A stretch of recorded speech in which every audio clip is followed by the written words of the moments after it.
Մինչ վերջին րոպեն ես հավատում էի, որ նա մեզ փրկում է, ասում է նախկին Մոսկվայի կապի սպան, ով ծառայել է Կապուտիկյանի անմիջական շրջապատում 30 տարի շարունակ։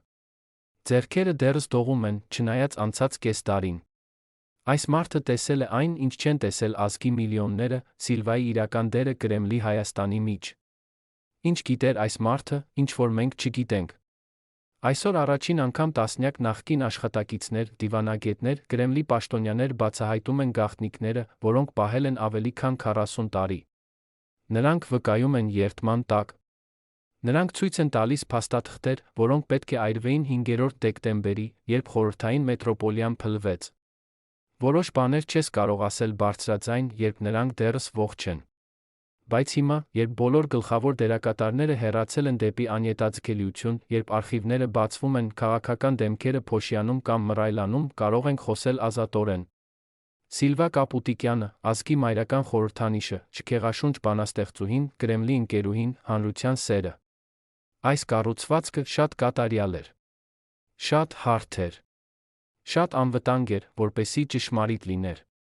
Բայց ինչպես կարող էր մի կին հայ ազգայնական ազատություն բառը սիրող միաժամանակ մնալ Ստալինի սիրելին, Բրեժնի կողմնակիցը, Կարմիր հրապարակի հյուրը։ Ինչպես կարող էր նա բանալ բանտերի դռները հայերի համար, երբ ԿԳԲ-ն էր որոշում, թե ով ազատ կլինի։ Ինչպես կարող էր նա գրել ազատության մասին, երբ յուրաքանչյուր տողն անցնում էր ցենզուրայի անիծիկ մատակարարին։ Այսօր առաջին անգամ մենք պատասխանում ենք այս հարցերին։ Այսօր առաջին անգամ մենք պատահում ենք դարերի վեցյակ փաստաթղթերին, որոնք բացատրում են, ինչպես միանձնյա խաղով կինը պահեց ազգը։ Արդյոք նա ԿԳԲ-ի գործակալն էր։ Թե նա խաղում էր ԿԳԲ-ին։ Երանը հունվարի սառը կեսօրին։ Դահլիճը լի։ Նստատեղերը մահճակալ, մարդիկ կանգնած են պատերի մոտ։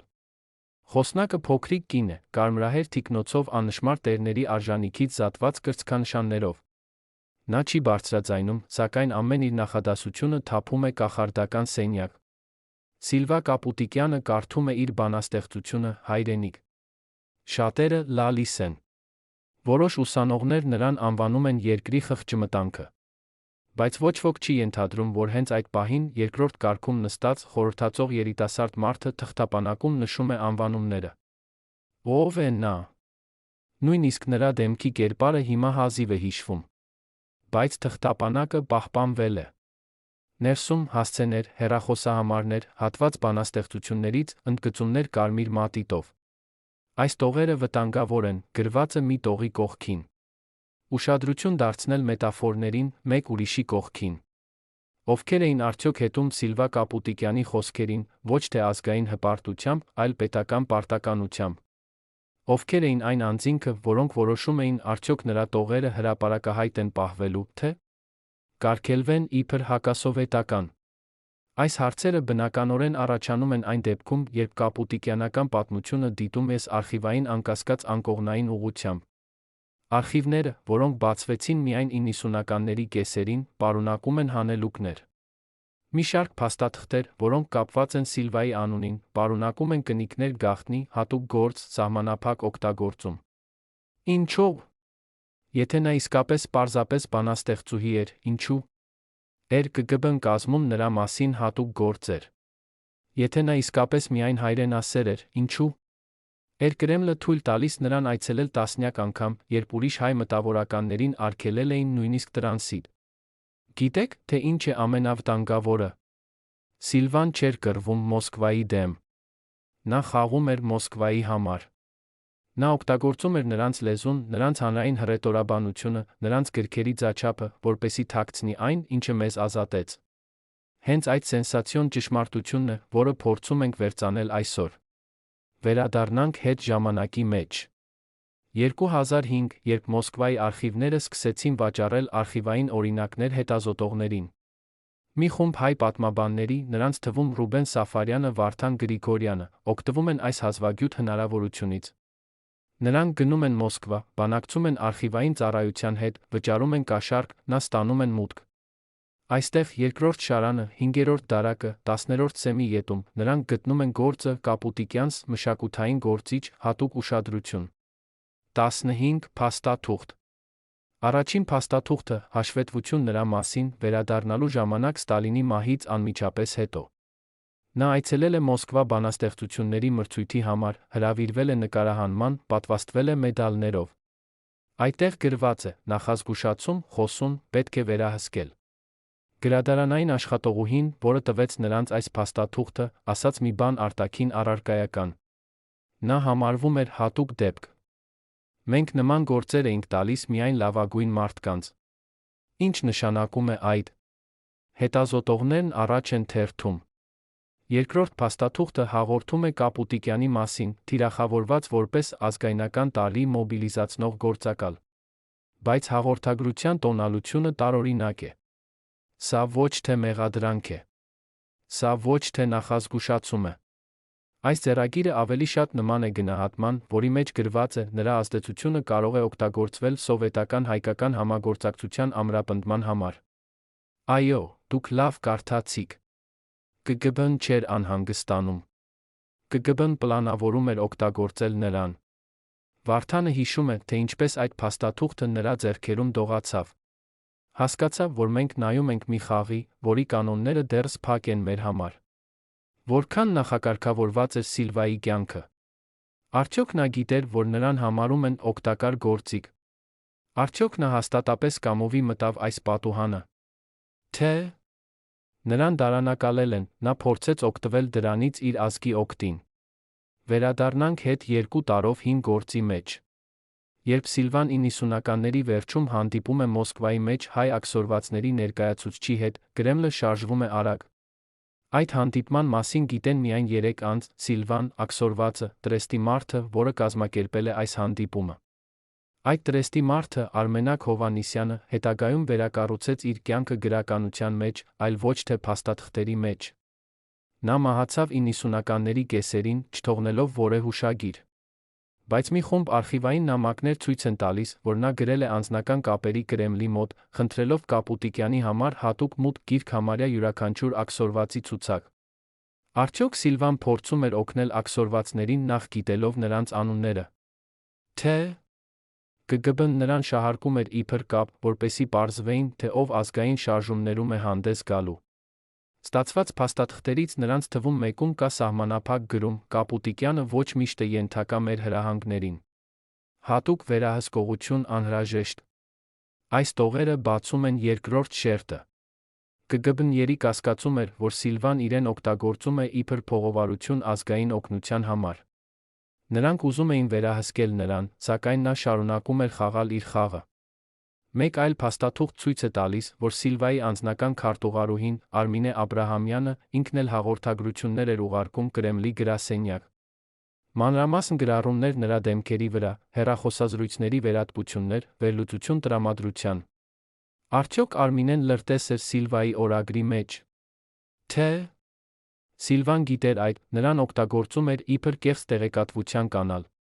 Երբ Ռուբենը հարցրեց արխիվի պաշտոնյային, թե ինչու Արմինեն այնքան մանրամասն հաղորդագրություններ է ուղարկել, նա հազիվ ուսերը թեքեց, բազմաթիվ գործեր էինք ունեցել այդպիսի անձնական կապուկներով։ Սովետական հոգեբանական պատերազմի բնորոշ օրինակ։ Բայց Կապուտիկյանի դեպքում արտասովոր էր, որ գործը 2 ուղղությամբ շարժվում էր միաժամանակ։ Եկեք ասեմ այս ձով, մենք հետում էինք նրան, բայց նա հետում էր մեզ։ Այս հենում է բացահայտվում մի անակնկալ պատկեր։ Երբ Սիլվան միջազգային բանաստեղծական ֆորումներում ելույթներ էր ունենում, ԿԳԲ-ն ժամանակ առ ժամանակ տրամադրում էր նրան դիվանագիտական անձնագիր հատուկ սերիայով։ Այս անձնագրերը տրվում էին միայն հանգստացած անձանց, որոնց վստահում էին, որ չեն փախչի։ Բայց իսկապես որքան վստահեցին նրան։ Կամ նրանք պարզապես ուզում էին վերահսկել նրա արտասահմանյան շփումները։ Մի փաստաթուղթ ցույց է տալիս, որ 90-ականների սկզբին Սիլվան հանդիպել է Փարիզում հայ դիասպորայի պատվիրակների հետ։ ԿԳԲ-ի զեկույցը գրում է. բոլոր զրույցները ձայնագրվել են։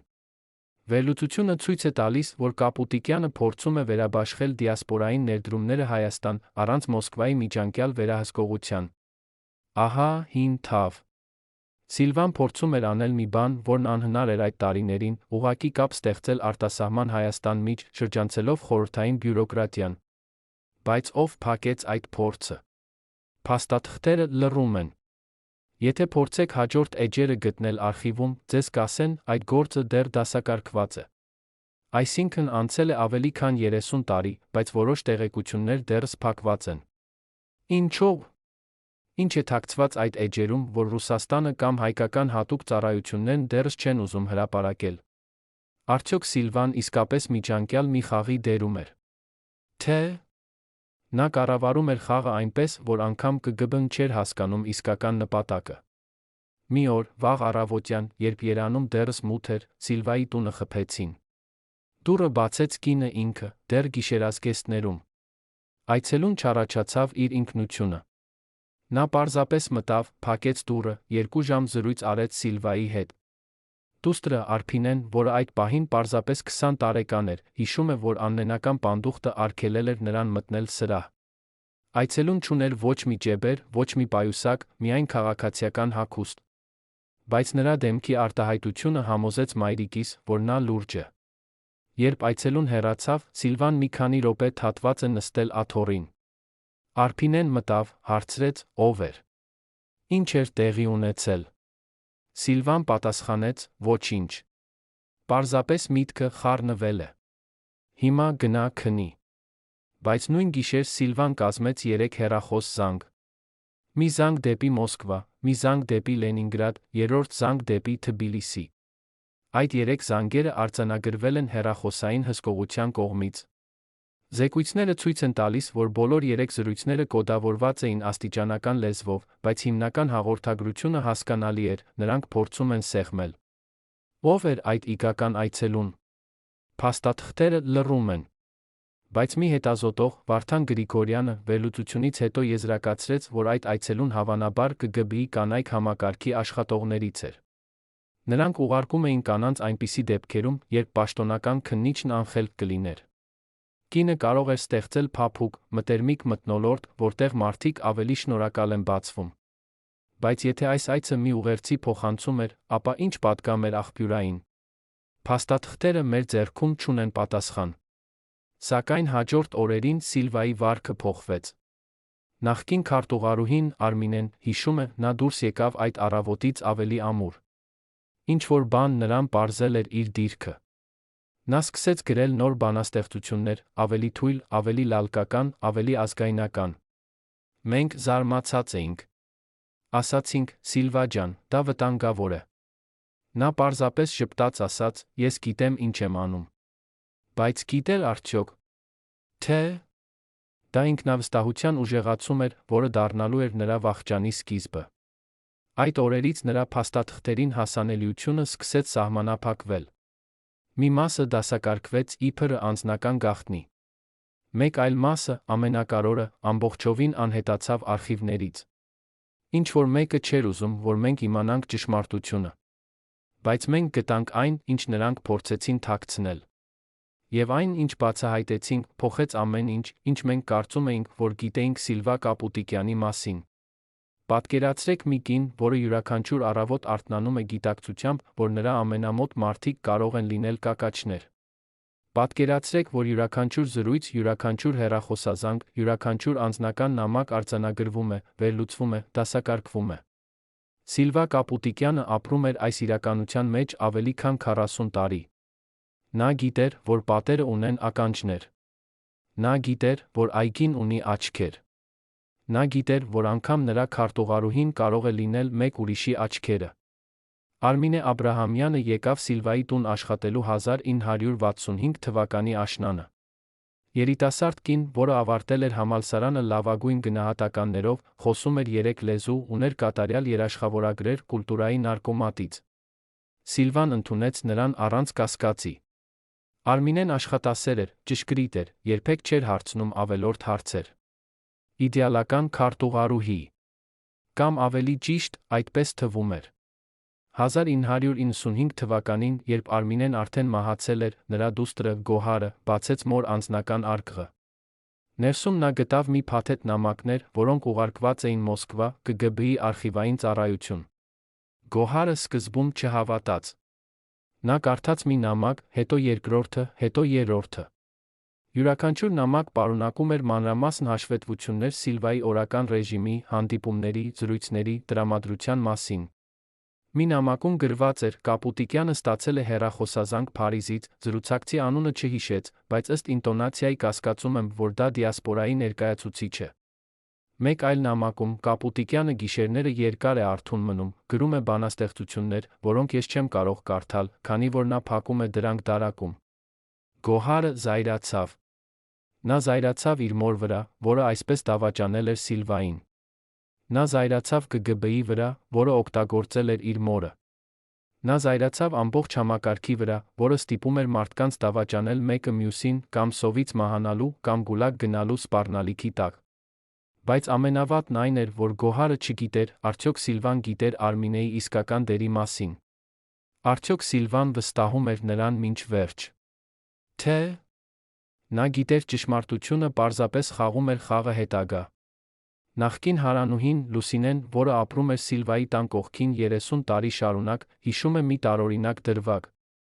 Մի գիշեր, երբ բոլորը քնած էին, Լուսինեն լսեց ձայներ պատից։ Սիլվան բարձր էր խոսում, բայց ոչ ոքի հետ։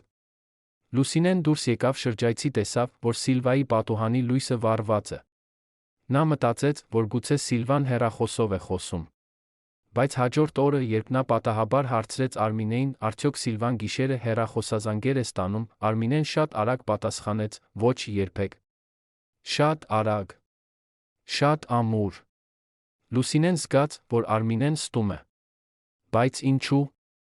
Հետագայում պարզվեց, որ այդ գիշերները Սիլվան անտեսում էր Արմինեին խոսում էր բարձրաձայն, գիտակցելով, որ թաքնված լսարաններն արձանագրում են ամեն ինչ։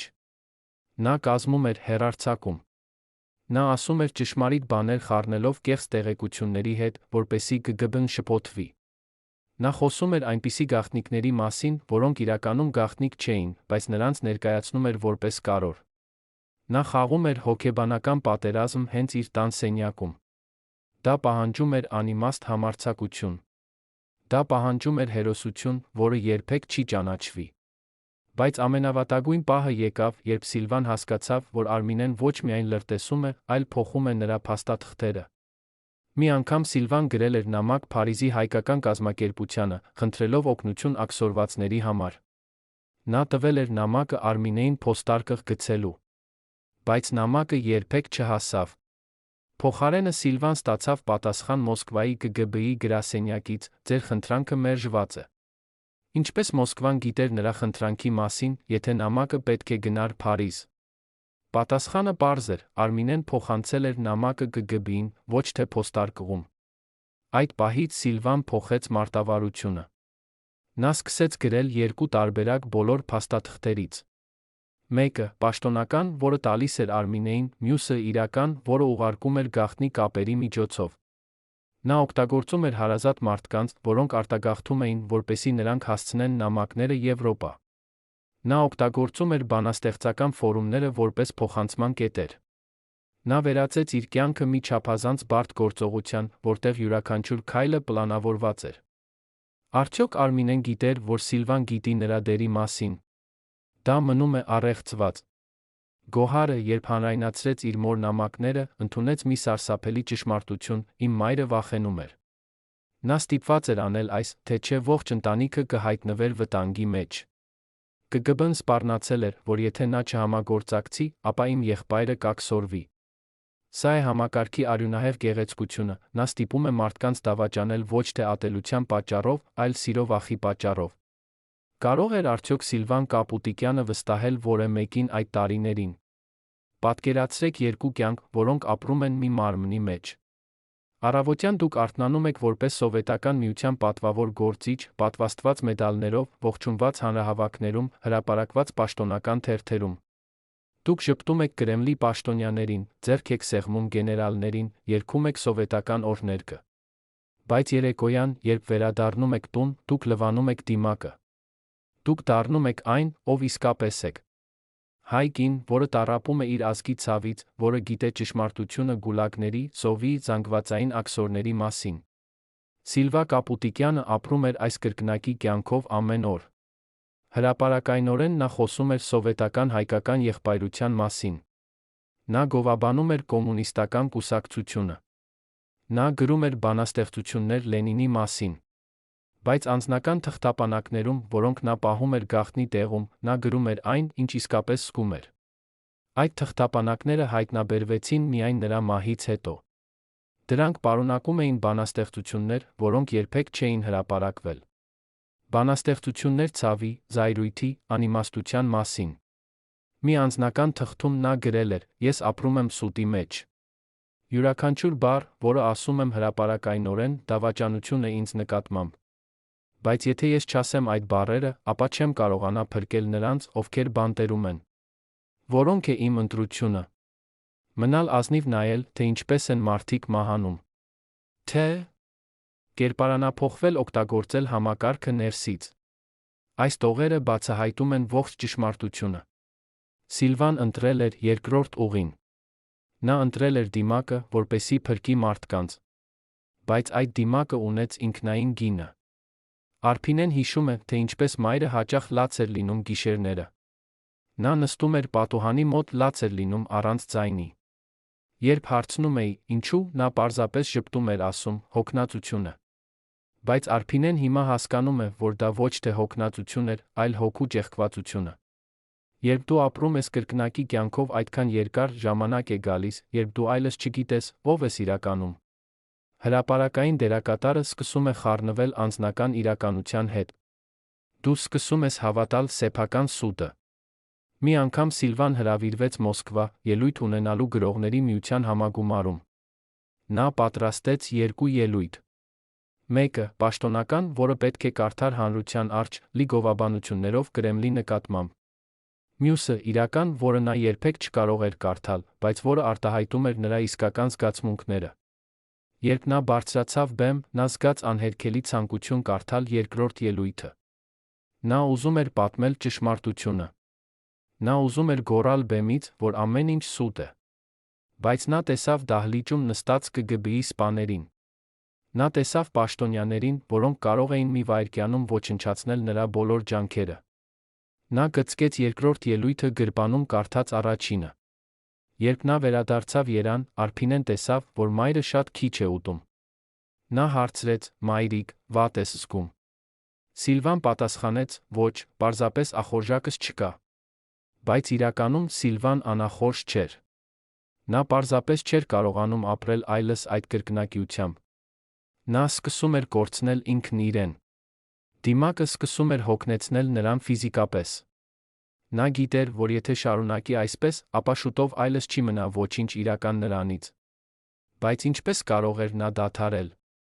Եթե նա հաներ դիմակը, ապա հազարավոր մարդիկ, որոնց նա օգնել էր ազատվել բանտերից, կվերադառնային այնտեղ։ Եթե նա ասեր ճշմարտությունը, ապա նրա ողջ ծրագիրը՝ փրկել հայ մտավորականներին, կփլվեր։ Նա էր հայտնվել ծուղակի մեջ։ Համակարգը նրան բռնել էր այնպես, որ նա չէր կարող ազատվել առանց զոհողության։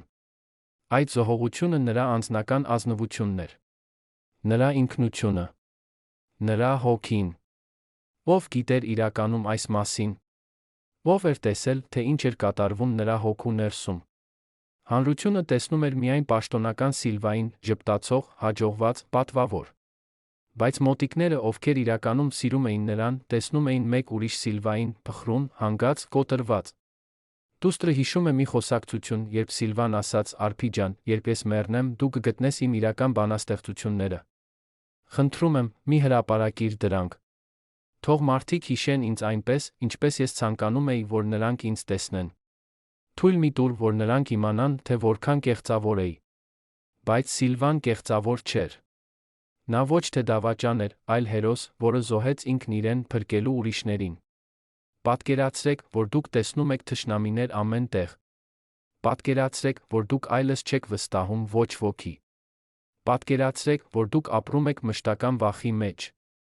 Սիլվա Կապուտիկյանի վերջին տարիները անցան պարանոյայի կալանքի տակ։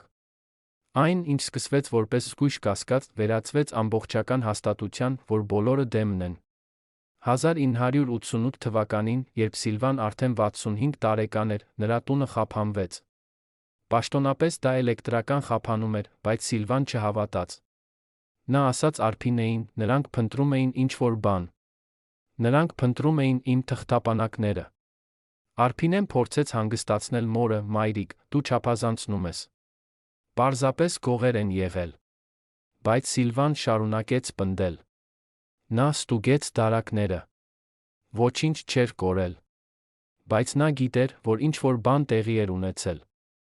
Մի քանի օր անց նա նկատեց, որ նրա թղթապանակը, որտեղ պահում էր անձնական նամակները, փոքր-ինչ տեղափոխված էր։ Ոչ ոք այլ չէր նկատել։ Բայց Սիլվան միշտ դնում էր այն ճիշտ հենց այդպես։ Հիմա այն մի կիսա սանտիմետր դեպի ձախ էր։ Ինչ-որ մեկը բացել էր դարակը։ Ինչ-որ մեկը նայել էր թղթապանակը։ Ինչ-որ մեկը հետում էր նրան։ Այդ պահից Սիլվան դարձավ շատ զգուշավոր։ Նա սկսեց փոխել ամեն օր ճանապարհները, երբ դուրս էր գալիս տնից։ Նա սկսեց խոսել հեռախոսով միայն ծածկագրված լեզվով։ Նա սկսեց հանդիպել մարդկանց հրապարակային վայրերում, երբեք ոչ իր տանը։ Նա վերածվեց մի մարդու, որը ապրում է պատերազմի ռեժիմում։ Բայց պատերազմը չէր արտաքին թշնամու դեմ։ Պատերազմն էր համակարգի դեմ, որը նրան շրջապատել էր բոլոր կողմերից։ Մի օր, երբ նա արթնացավ, նա տեսավ, որ պատուհանի դիմաց մեքենա է կանգնած։ Նույն մեքենան։ Նույն տեղում։ Երրորդ օրն արդեն։ Նա հարցրեց հարաններին, ո՞րն է այդ մեքենան։ Ոչ ոք չգիտեր։ Նա փորձեց մոտենալ նայել։ Բայց երբ նա մոտեցավ, մեքենան մեկնեց։ Հաջորդ օրը այն կրկին այնտեղ էր։ Նա հասկացավ, նրան հսկում են։ Արփինեն հիշում է, թե ինչպես մայրը փոխվեց այդ տարիներին։ Նա դարձավ փակ։ Նա դադարեց խոսել ընտանեկան ընթրիքների ժամանակ։ Նա պարզապես նստում էր նայում էր դատարկ կետի վրա։ Երբ հարցնում էի, ինչ է, նա ասում էր, ոչինչ, հիշում եմ։ Բայց ինչու էր նա հիշում։ Ինչու էր նա այդքան լուռ։ Հետագայում Արփինեն հասկացավ, որ մայրը վախենում էր նույնիսկ տանը խոսել։ Նա վախենում էր, որ պատերում թաքնված են լսարաններ։ Նա վախենում էր, որ նրա սեփական ընտանիքի անդամները կարող են լինել կակաչներ։ Մի երեկո Սիլվան հրավիրեց Արփինեին զբոսանքի։ Նրանք քայլեցին պարկում։ Այնտեղ, հեռու բոլորից, Սիլվան խոսեց։ Նա պատմեց Արփինեին ամեն ինչ, թաքնված լսարանների, հետող մեքենաների, Արմինեի դավաճանության մասին։ Նա ասաց, եթե ինձ հետ ինչ-որ բան պատահի, դու պետք է իմանաս ճշմարտությունը։ Իմ իրական բանաստեղծությունները թաքնված են։ Բայց խոստացիր ինձ, դու կպաշտպանես ընտանիքը։ Արփինեն լսում էր լռությամբ, միայն այնտեղ պարկում նա իսկապես հասկացավ, թե որքան մեծ էր իր մոր զոհողությունը։ Պատկերացրեք խումբ, 7 մարդ, ովքեր գիտեին ամեն ինչ Սիլվա Կապուտիկյանի մասին։ Յուրաքանչյուր բժշկական գաղտնիք, յուրաքանչյուր հեռախոսազանգ Մոսկվա, յուրաքանչյուր թաքնված հանդիպում դիասպորայի ներկայացուցիչների հետ։ Նրանք էին անտեսանելի պահապանները, ովքեր որոշում էին, թե ինչը կմնա գաղտնի, ինչը կբացահայտվի։ Նրանք էին այն անձինքը, ովքեր կարող էին մի բառով փրկել կամ ոչնչացնել մեկին։ Երբ 1988 թվականի դեկտեմբերի 22-ին Խորհրդային Միությունը փլվեց, այդ 7 մարդիկ կանգ առան ընտրության առջ։ Նրանք կարող էին պահպանել լռությունը, ապահովել իրենց ապագան։ Կամ նրանք կարող էին խոսել, պարզաբանել ճշմարտությունը։ Որոշ ժամանակով նրանք ընտրեցին լռությունը։ Բայց ժամանակն անիրագործելի չէ։ Գաղտնիքները, որոնք թաղված են խորը, շուտ կամ ուշ կբռնկվեն։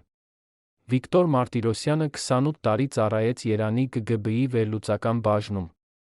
Նրա խնդիրն էր կարդալ բոլոր հաղորդագրությունները, որոնք վերաբերում էին Սիլվային, որոշել, արդյոք նա վտանգ է ներկայացնում պետության համար։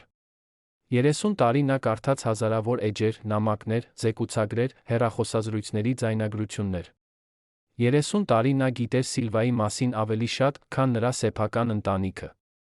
Երբ Սիլվան մահացավ 1995 թվականին, Վիկտորը արդեն թոշակի էր գնացել։ Նա ապրում էր Երանի արվարձաններից մեկում, անանուն, մոռացված։ Բայց նրա գլխում դեռս պահպանված էին գաղտնիքները։ 2003-ում, երբ Վիկտորը 81 տարեկան էր, տառապում էր սրտի հիվանդությունից, նա կանչեց իր թոռնիկ Արամին։ Նա տվեց նրան մի հին նոթատետր, դեղին էջերով մաշված կազմով։ Նա ասաց, Արամ, մի բաց սա, քանի դեռ ես ողջ եմ։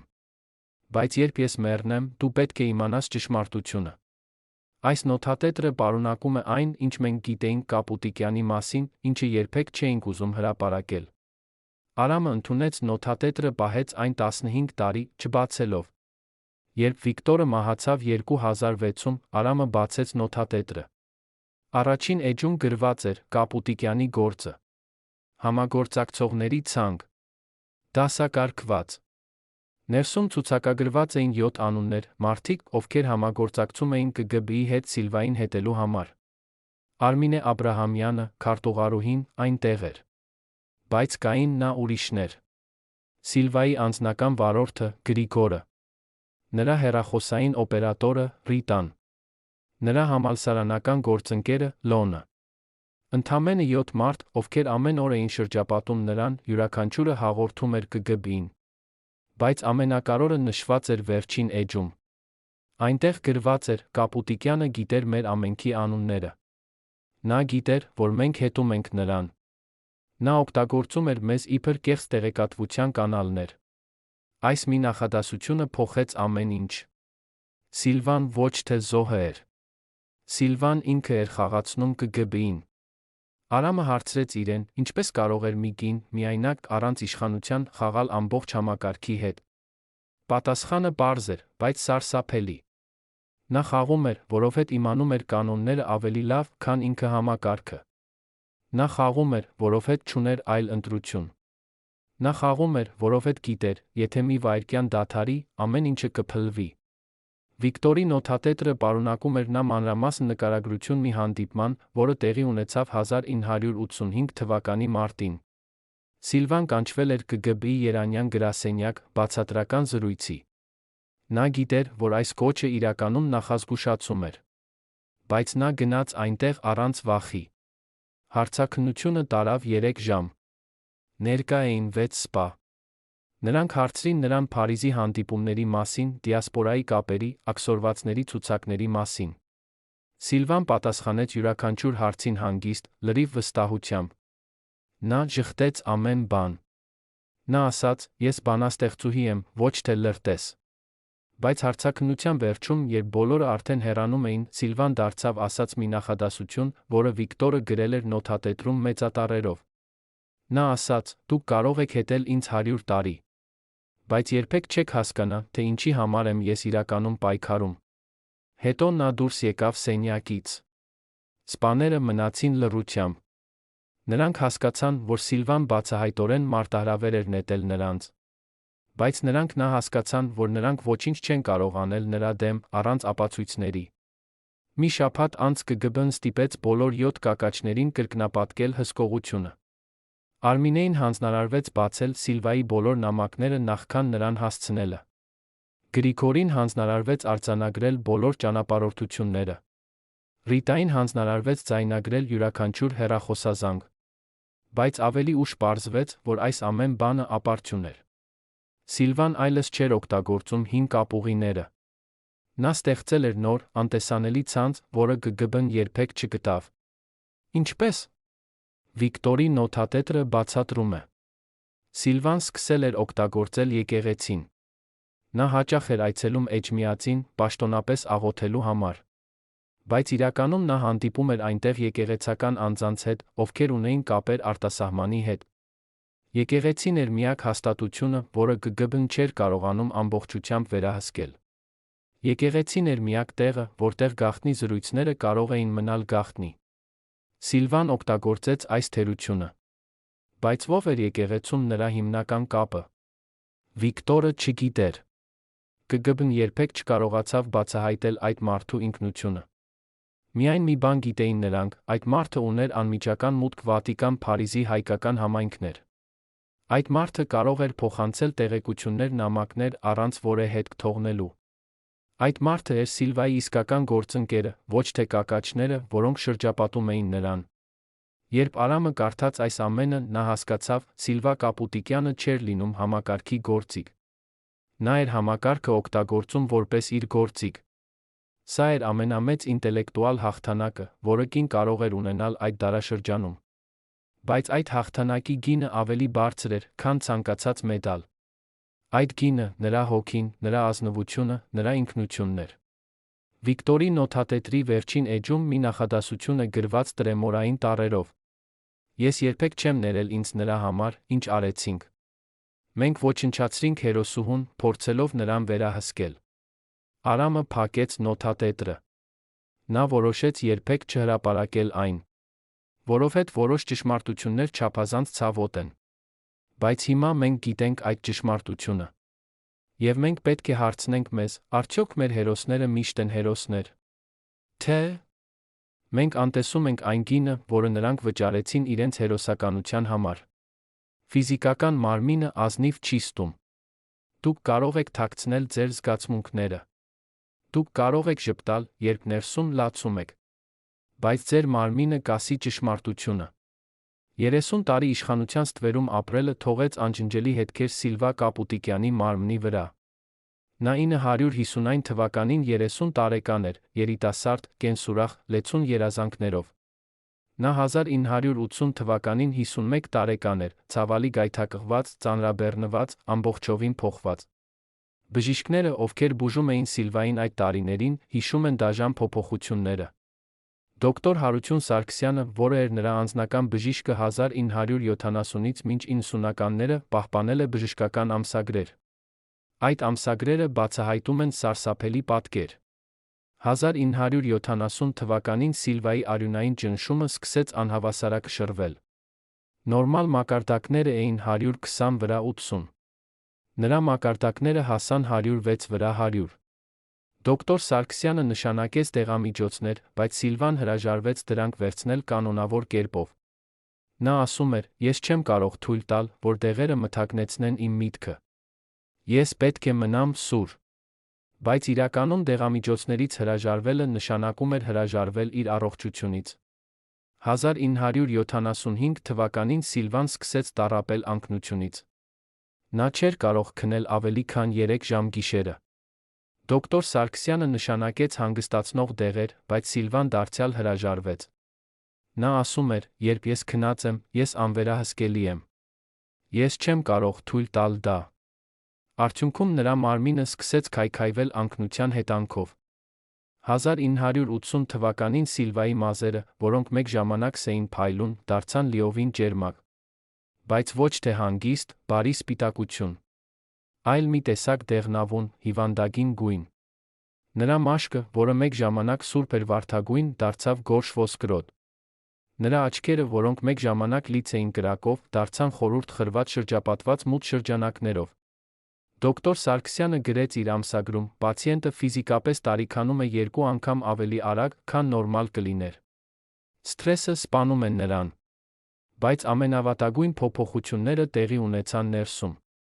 1985 թվականին, երբ Սիլվան անցավ բժշկական հսկողության, բժիշկները բացահայտեցին, որ նրա սիրտը ընդլայնված է։ Նրա լյարդը վնասված է։ Նրա երիկամները թուլացած են։ Սթրեսի 30 տարիները բացառապես ոչնչացրել էին նրա ներքին օրգանները։ Դոկտոր Սարգսյանը նախազգուշացրեց նրան. Սիլվա ջան, եթե դուք չվերցնեք հանգիստ, դուք չեք ապրի 5 տարի։ Սիլվան պարզապես նայեց նրան, ասաց. Ես գիտեմ։ Այդ պահին դոկտոր Սարգսյանը հասկացավ, որ Սիլվան գիտակցաբար ընտրել էր զոհաբերել իր առողջությունը։ Նա գիտեր, որ սթրեսը սպանում է նրան, բայց նա շարունակում էր ապրել այդպես, որովհետև չուներ այլ ընտրություն։ Դոկտոր Սարգսյանը հետագայում ասաց հարցազրույցում. Ես եմ տեսել շատ հիվանդներ, ովքեր տառապել են սթրեսից։ Բայց Սիլվայի դեպքը եզակի էր։ Նա իմանում էր, որ մահանում է, բայց հրաժարվում էր փոխել ինչ-որ բան։ Նա ընտրել էր մահանալ իր նպատակի համար։ Արխիվները, այն արխիվները, որոնք ԿԳԲ-ն ստեղծեց Սիլվայի մասին, պարունակում են բժշկական զեկույցներ, որոնք երբեք չպետք է հրապարակվեին։ Այդ զեկույցները բացահայտում են, որ ԿԳԲ-ն ուներ մանրամասն տեղեկություններ Սիլվայի բոլոր հիվանդությունների մասին։ Նրանք գիտեին նրա արյունային ճնշման բարձրացման, անկնության, սրտի խնդիրների մասին։ Բայց այս տեղեկությունները ոչ թե բուժման նպատակով էին հավաքվում, այլ վերահսկման նպատակով։ Մի զեկույց, որը թվագրված է 1983 թվականի հոկտեմբերով, պարունակում է այս տողերը. Կապուտիկյանի առողջական վիճակը վատանում է։ Բժիշկները կանխատեսում են, որ նա ունի սահմանափակ ժամանակ։ Սա կարող է օգտագործվել որպես լծակ, եթե անհրաժեշտ լինի։ Այս տողերը բացահայտում են սարսափելի ճշմարտություն։ ԿԳԲ-ն պատրաստ էր օգտագործել Սիլվայի հիվանդությունը որպես սպառնալիք, եթե նա չհամագործակցեր։ Բայց ԿԳԲ-ն երբեք չհասցրեց օգտագործել այդ սպառնալիքը, որովհետև Սիլվան նրանցից ավելի արագ էր։ Նա իմանում էր, որ նրա առողջությունը վատանում է։ Նա իմանում էր, որ նրա մարմինը քայքայվում է։ Բայց նա օգտագործեց այդ իմաստությունը որպես ազատություն։ Նա սկսեց վարվել ավելի համարձակ, ավելի անսպասելի, ավելի վտանգավոր։ Նա իմանում էր, որ ԿԳԲ-ն չի համարձակվի ֆիզիկապես վնասել նրան, որովհետև նա արդեն հիվանդ էր։ Եթե նա մահանար ԿԳԲ-ի ձեռքերում, դա կլիներ սկանդալ։ Դուստր Արփինեն հիշում է, թե ինչպես մայրը փոխվեց այդ տարիներին։ Նրա ֆիզիկական մարմինը թուլանում էր, բայց նրա ոգին ամրանում էր։ Կարծես նրա մարմինը զոհաբերում էր ինքն իրեն, որպեսզի նրա հոգին կարողանա պայքարել։ Վերջին տարիներին մայրիկս գրեթե չէր կարողանում քայլել առանց օգնության։ Բայց երբ նա նստում էր գրելու, նրա ձեռքերը դեռս ուժեղ էին։ Կարծես բոլոր նրա էներգիան կենտրոնացած էր այդ մեկ բանի վրա՝ գրելու պայքարելու։ Մտածեք մի պահի մասին, երբ ամեն ինչը փոխվում է։ Մի պահ, երբ հազարավոր փոքր որոշումներ կատարված տարիների ընթացքում համախմբվում են մեկ անխուսափելի արդյունքում։ 1989 թվականի մայիս։ Սիլվա Կապուտիկյանը նստած է իր տան սրահում, ձեռքին թուղթ, որի վրա գրված է ամենավտանգավոր նախադասությունը, որը նա երբեք գրել է։ Նա գիտի, որ եթե այս բանաստեղծությունը հրապարակվի, ապա յուրաքանչյուր կամուրջ, որը նա կառուցել է Մոսկվայի հետ, կկործանվի։ Բայց նա գիտի, որ եթե այն չհրապարակվի, ապա նրա ողջ կյանքը, ողջ այդ տասնամյակները դավաճանության զոհողության կլինեն անիմաստ։ Բանաստեղծության վերնագիրը պարզ է՝ մեր լեռները։ Բայց տողերը խոսում են ոչ թե լեռների մասին։ Դրանք խոսում են ազգի մասին, որը սպանված է, բայց չի մեռնում։ Դրանք խոսում են մարդկանց մասին, որոնք աքսորված են, բայց չեն մոռացվում։ Դրանք խոսում են իշխանության մասին, որը կարծում է, թե վերահսկում է ամեն ինչը, բայց իրականում վերահսկում է միայն ձերը, ոչ թե էությունը։ Յուրաքանչյուր տող, հարված։ Յուրաքանչյուր բառ, մարտահրավեր։ Երբ Արփինեն կարդում է այն առաջին անգամ, նրա ձեռքերը դողում են։ Նա ասում է. «Մայրիկ, դուք չեք կարող հրապարակել սա։ Նրանք կսպանեն ձեզ»։ Սիլվան նայում է դստորը։ Նրա դեմքը հանգիստ է։ Նա ասում է. «Արփի ջան, ես արդեն սպանված եմ։ Պարզապես դեռ շնչում եմ»։ Այդ պահին Արփինեն հասկանում է, որ մայրը կայացրել է իր վերջին որոշումը։ Նա պատրաստ է զոհաբերել ամեն ինչը, անգամ իր կյանքը։ Բայց Արփինեն գիտի, որ մայրը ինչ-որ բան թաքցնում է։ Նա շատ հանգիստ է։ Շատ կիսատ։ Կարծես նա ակնկալում է ինչ-որ բան, որը պատահելու է շուտով։ 3 օր անց Սիլվան ստանում է հեռախոսազանգ։ Ձայնը հանգիստ է, բայց մեջտեղում սառը։ Զանգողը չի ներկայանում։ Նա պարզապես ասում է. «Մենք գիտենք ձեր նոր բանաստեղծության մասին։ Մենք խորհուրդ ենք տալիս ձեզ չհրապարակել այն»։ Սիլվան պատասխանում է. «Ով եք դուք, որ ինձ խորհուրդ եք տալիս»։ Լռություն։ Հետո ձայնը ասում է. «Մենք նրանք ենք, ովքեր կարող են պաշտպանել ձեզ։ Կամ չպաշտպանել»։ Սիլվան փակում է հեռախոսը։ Նա գիտի, որ սա վերջին նախազգուշացումն էր։ Բայց Սիլվան ընտրել է իր ճանապարհը տարիներ առաջ։ Հետզհետե նա անում է այն, ինչ երբեք չպետք է աներ։ Նա տալիս է բանաստեղծությունը 3 վստահելի մարդկանց, ամեն մեկին տարբեր օրինակ։ Նա հանձնարարում է նրանց, եթե իր հետ ինչ-որ բան պատահի, նրանք պետք է հրապարակեն այն միաժամանակ։ Սա վերջին ապահովագրական պլանն է։ Սա գործողությունն է կնոջ, ով ավելի շատ վախենում է մոռացվելուց, քան մահից։ Մի շաբաթ անց Սիլվան արթնանում է կեսգիշերին։ Նա լսում է ձայներ բակում։ Ոչ թե բարձր ձայներ, այլ շշուկներ, տղամարդիկ, ովքեր փորձում են լինել անձայն։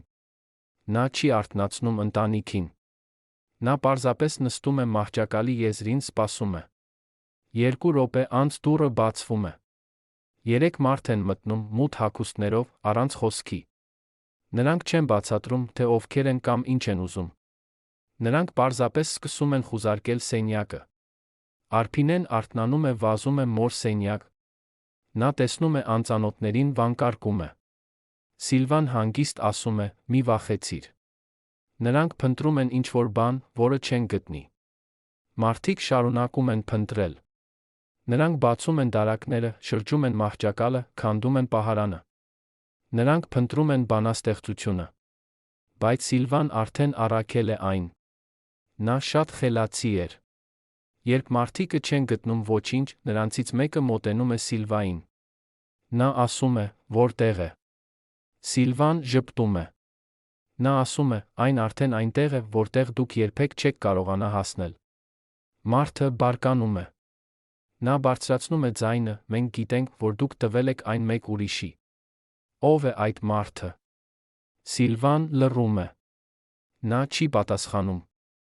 Մարդիկը հեռանում են։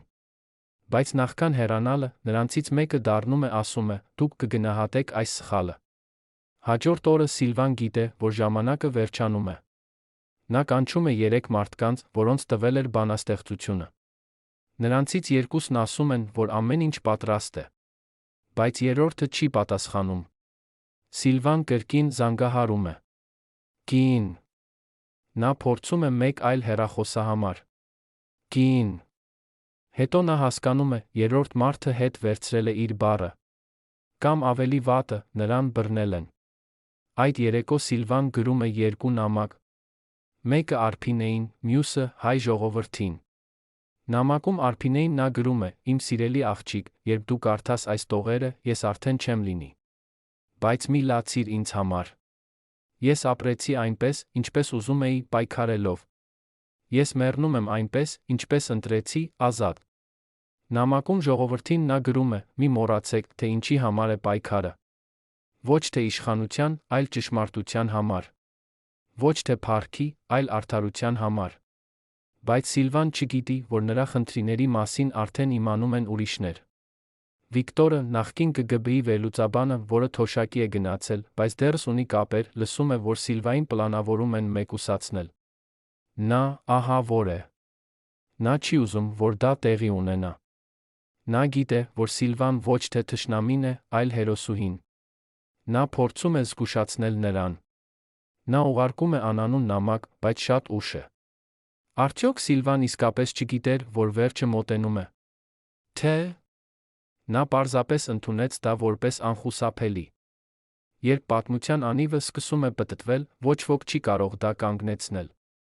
Մարդիկ կարծում են, թե իրենք վերահսկում են իրենց ճակատագիրը։ Բայց իրականում նրանք միայն արձագանքում են ուժերին, որոնք շատ ավելի մեծ են իրենցից։ Սիլվա Կապուտիկյանի դեպքում այդ ուժերը սկսել էին շարժվել տարիներ առաջ։ Բայց միայն 1989 թվականի հունիսին նրանք հասան զարկելի կետին։ Մի ուշ երեկո, երբ Սիլվան հանգչում է իր սենյակում, նա ստանում է անսպասելի այցելու։ Մարդը ներկայանում է որպես բարեկամ։ Նա պարզ հագուստով է, աննշան դեմքով, այն տեսակի մարդ, որին մոռանում ես անմիջապես հանդիպումից հետո։ Բայց Սիլվան նրան ճանաչում է։ Նա տեսել է նրան բազմիցս, հեռվից, հերթում մարդկանց մեջ։ Նա հետել է նրան տարիներ շարունակ։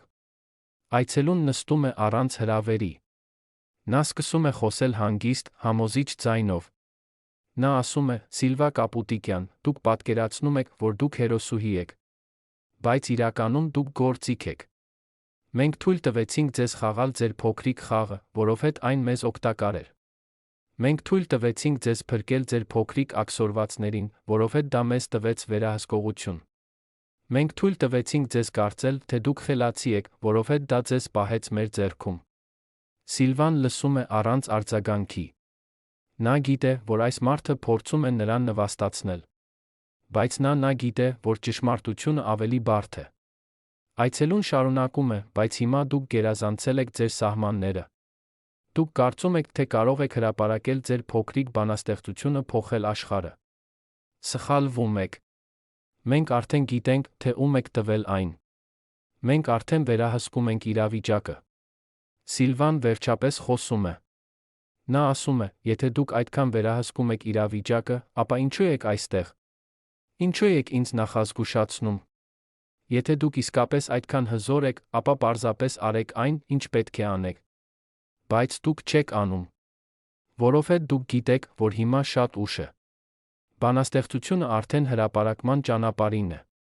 Եվ դուք ոչինչ չեք կարող անել դրա դեմ։ Այցելուն ժպտում է։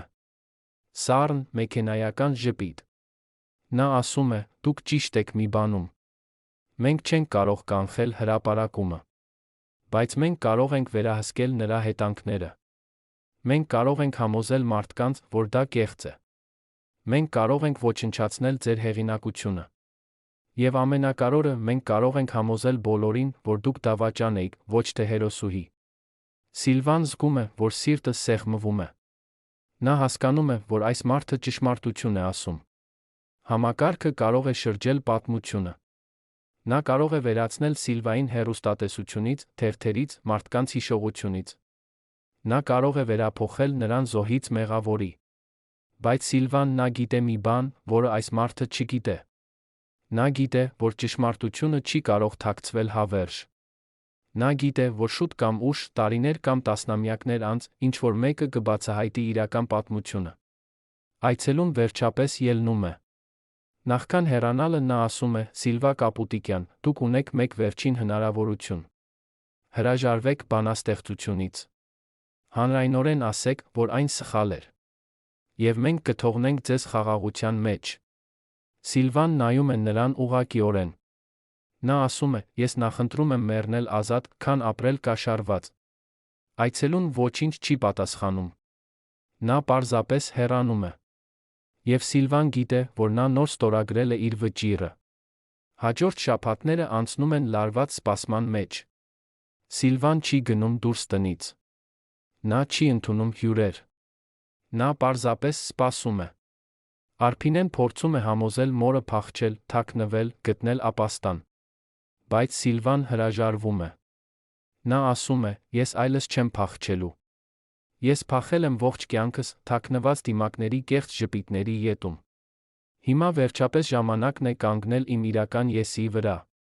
Բայց կա մեկը, ով չի ուզում, որ Սիլվան զոհվի։ Վիկտորը, նախկին ԿԳԲ-ի վերլուծաբանը, որը տասնամյակներ հետել է նրան, հասկանում է, որ համակարգը պատրաստվում է գործել։ Նա փորձում է միջամտել։ Նա օգտագործում է իր հին կապերը, զանգահարում է նախկին գործընկերներին, թերս փորձում է համոզել նրանց։ Բայց ընդդեմ համակարգի, մի մարդը անուժ է։ Արդյոք Վիկտորի փորձը կփրկեր Սիլվային։ Թե արդեն շատ ուշ էր, անիվները շարժման մեջ էին դրված այնպես, որ ոչ ոք չէր կարող դրանք կանգնեցնել։ Կա մի պահ յուրաքանչյուր կյանքում, երբ ամեն ինչը դառնում է բյուրեղապես պարզ։ Երբ բոլոր ժամանակավոր շերտները մաշվում են, դու տեսնում ես իրականությունը իր մերկ ճշմարտությամբ։ Սիլվա Կապուտիկյանի համար այդ պահը եկավ 1989 թվականի օգոստոսի 31-ին գիշերը։ Նա նստած է իր տան պատուհանի մոտ, նայում է դուրս։ Երևանը հանգիստ է։ Փողոցները դատարկ են։ Աստղերը պայծառ են երկնքում։ Ամեն ինչ նորմալ է տեսնվում։ Բայց Սիլվան գիտե, որ ելույթը խաբում է։ Նա խորում է իր կյանքի մասին։ 30 տարի երկակի խաղի։ 30 տարի ժպտալու, երբ ուզում էր լալ։ 30 տարի գովաբանելու, երբ ուզում էր դատապարտել։ 30 տարի ստելու, որպեսի պահպանի մի փոքրիկ ճշմարտության կտորը։ Արժեր այդ ամենը։ Արդյոք նա փրկեց բավականաչափ մարդկանց, որպեսի արդարացնի իր հոգու դավաճանությունը։ Նա հիշում է դեմքերը։ Հազարավոր դեմքեր մարդկանց, ում նա օգնել է ազատվել բանտերից, վերադառնալ աքսորներից, գտնել աշխատանք, ստանալ բուժում։ Շատերը չգիտեին, որ նա էր օգնում։ Շատերը երբեք չգիտեին, որ նրա ստերի շնորհիվ են ազատվել։ Բայց նա գիտեր։ Եվ այդ գիտելիքը մխիթարություն էր, տանջանք։ Արփինեն մտնում է սենյակ։ Նա տեսնում է մորը պատուհանի մոտ սկսում մտահոգվել։ Նա ասում է. մայրիկ, գնա քնելու։ Ուշ է։ Սիլվան ժպտում է, վերջին անգամ այն ջերմ, իրական ժպիտով, որը նա պահում էր միայն իր սիրելիների համար։ Նա ասում է. Արփի ջան, եկ նստիր ինձ հետ։ Ասա ինձ, ես լավ մայր եղա։ Արփինեն շշմած է այդ հարցից։ Նա ասում է. իհարկե, դուք լավագույն մայրն եք։ Սիլվան ցնցում է գլուխը։ Նա ասում է. ոչ, ճիշտ պատասխանիր։ Ես շատ ժամանակ հեռու էի։ Շատ ժամանակ զբաղված։ Շատ ժամանակ քեզանից ավելի շատ մտածում էի ուրիշների մասին։ Արփինեն նստում է մոր կողքին։ Նա վերցնում է նրա ձեռքը։ Նա ասում է. մայրիկ, Դուք ինձ սովորեցրիք ամենակարևոր բանը, թե ինչպես ապրել ազնիվ կյանքով։ Դուք ցույց տվեցիք ինձ, որ ազգի սերը ոչ թե միայն բառեր են, այլ գործողություն։ Սիլվան լռում է մի պահ։ Հետո նա ասում է. «Արփի, ես պետք է ասեմ քեզ մի բան։ Իմ իրական բանաստեղծությունները, այն բանաստեղծությունները, որոնք ես գրել եմ գիշերները, երբ ոչ ոք չէր տեսնում, թաքնված են երկու տեղում։ Մեկը քո գիտությամբ է, բայց մյուսը այլ տեղ։ Եթե ինձ հետ ինչ-որ բան պատահի, գնա Էջմիածին։ Գտիր Տեր Վարդանին։ Ասա նրան, մայր ծառի արմատները խորն են։ Նա կհասկանա»։ Արփինեն զարմանում է։ Նա հարցնում է. «Ինչու եք այդպես խոսում։ Կարծես թե հրաժեշտ եք տալիս»։ Սիլվան չի պատասխանում։ Նա պարզապես շարունակում է նայել դեպի պատուհանը։ Հանկարծ նա տեսնում է լույսեր փողոցում։ Մեքենա է կանգնում տան առջ։ Լույսերը մարված են, բայց Սիլվան տեսնում է շարժումները։ 3 մարդիկ ելնում են մեքենայից։ Նրանք մոտենում են դռանը։ Սիլվան վեր է կանգնում։ Նա ասում է. «Արփի, գնա քո սենյակը։ Փակիր դուռը։ Ինչ էլ որ լսես, մի դուրս արի»։ Արփինեն վախենում է։ Նա ասում է. «Մայրիկ, ինչ է պատահում»։ Սիլվան մղում է նրան դեպի դուռը։ Նա ասում է. «Գնա»։ Հիմա։ Արփինեն ենթարկվում է, բայց նրա սիրտը բաբախում է վախից։ Սիլվան մնում է միայնակ սրահում։ Նա լսում է դռան թակոցը։ 1 անգամ, 2 անգամ, 3 անգամ։ Հետո լսվում է ավելի ուժեղ հարված։ Նրանք ստիպված բացում են դուռը։ Քայլեր միջանցքում։ Սիլվան չի փախչում։ Նա չի թաքնվում։ Նա պարզապես կանգնած է սրահի մեջտեղում սպասում է։ 3 մարդիկ մտնում են։ Նույն մարդիկը, որոնք խուզարկել էին տունը շաբաթներ առաջ։ Նրանցից մեկը ասում է. «Սիլվա Կապուտիկյան, դուք պետք է գաք մեզ հետ»։ Սիլվան հարցնում է. «Ուր»։ Մարդը չի պատասխանում։ Նա ասում է. «Պարզապես արեք այն, ինչ ասում ենք»։ Սիլվան նայում է նրանց։ Նա տեսնում է նրանց աչքերը, սառը, անփույթ, գործողության կատարողների աչքեր։ Նրանք չեն ատում նրան։ Նրանք պարզապես կատարում են հրամանը։ Սա ավելի վախեցնող է, քան ատելությունը։ Սիլվան հանգիստ ասում է. «Թույլ տվեք առնվազն հագնվել»։ Նրանք թույլ են տալիս։ Մի քանի րոպե անց Սիլվան վերադառնում է, հագնված իր ամենալավ զգեստով։ Նա վերցրել է իր փոքրիկ սպայուսակը։ Նրանք մեկնում են։ Արփինեն լսում է քայլերը միջանցքում։ Նա լսում է դուռը փակվելը։ Նա լսում է մեքենան մեկնելը։ Նա սպասում է մի քանի րոպե։ Հետո նա դուրս է գալիս իր սենյակից։ Տունը դատարկ է։ Մայրը գնացել է։ Արփինեն վազում է Հարանների տուն։ Նա զանգահարում է ոստիկանություն։ Բայց ոստիկանությունը ոչինչ չգիտե։ Կամ ավելի ճիշտ, նրանք չեն ուզում բան իմանալ։ Արփինեն զանգահարում է ԿԳԲ-ի գրասենյակը։ Նրանք ասում են. «Մենք չունենք տեղեկություններ այդ անձի մասին»։ Արփինեն զանգահարում է Մոսկվա, Սիլվայի հին կապերին։ Բայց ոչ ոք չի պատասխանում։ Կամ նրանք պատասխանում են ասում. «Ներողություն, մենք չենք կարող օգնել»։ Այդ գիշեր Արփինեն հասկանում է այն, ինչ մայրը գիտեր տարիներ շարունակ։ Որ համակարգի դեմ պայքարելը նշանակում է մենակ մնալ։ Որ ճշմարտությունը պաշտպանելը նշանակում է զոհ դառնալ։ Որ երբեմն հերոսությունը չի հանգում փառքով, այլ լռությամբ, մութ գիշերում, երբ ոչ ոք չի նայում։ Եվ նա նստում է մայրիկի պատուհանի մոտ, նույն տեղը, որտեղ Սիլվան նստած էր մի քանի ժամ առաջ, սպասում է լուսաբացին, իմանալով, որ այն երբեք չի գա նույնը։